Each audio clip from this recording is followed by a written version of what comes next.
పేరు చెప్పురా పెద్దగా చెప్పాలా చెప్పాలి నా పేరు సురేష్ మావాడి పేరు అటు చెప్పాలి నాగేష్ ముందే ప్రాక్టీస్ అయ్యాడు నేను మావిడ శ్యామలో అది చెప్పాను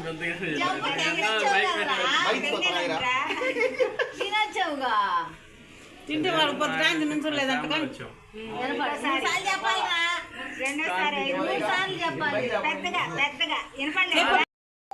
నువ్వు చెప్పమ్మా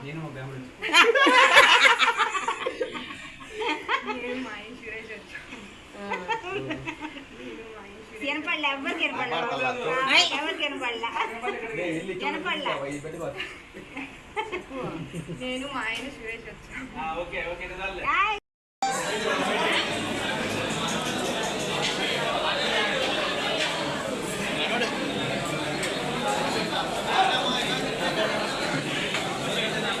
Ya, ya, ya,